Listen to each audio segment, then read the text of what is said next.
ഭർത്താവ് അയച്ചു തരുന്ന പൈസ എങ്ങനെയെങ്കിലും ചെലവാക്കി തീർക്കാൻ വെമ്പൽ കൊള്ളുന്ന കുടുംബിനിയെ, നീ ഇതൊന്ന് കേൾക്കണേ.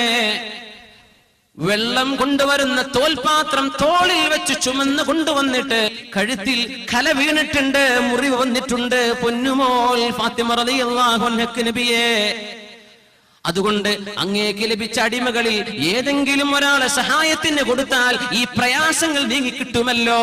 നോക്കണം, പ്രയാസം നീങ്ങാനായി വന്നത് ആഢാരത്തിനല്ല, ആർഭാടത്തിനല്ല വന്നത്, പ്രയാസം നീങ്ങാൻ. അല്ലാഹുവിന്റെ റസൂൽ സ്വല്ലല്ലാഹു അലൈഹി വസല്ലം കൊടുത്ത മറുപടി ഉമ്മമാര് കേൾക്കണം. നിങ്ങൾ ചെയ്യുന്ന ജോലി ചെറുതല്ലെന്ന് അല്ലാഹുവിന്റെ റസൂൽ പഠിപ്പിച്ച ഹദീസാണിത്. നിങ്ങൾ വീടിന്റെ ഉള്ളിൽ ചെയ്യുന്ന ജോലികൾക്ക് അല്ലാഹു നിങ്ങൾക്ക് കൂലി തരും. എന്തേന്നറിയോ? ഇത് നിങ്ങൾ റസൂലിനെ അനുസരിക്കുകയാണ്. അല്ലാഹുവിന്റെ റസൂൽ പറഞ്ഞതാ നിങ്ങൾ ചെയ്യുന്നത് വീടുകളിൽ. ഇത്തഖില്ലാഹ യാ ഫാത്തിമ, മോളെ ഫാത്തിമ, നിങ്ങൾ അല്ലാഹുവിനെ സൂക്ഷിക്കിൻ ഫാത്തിമ.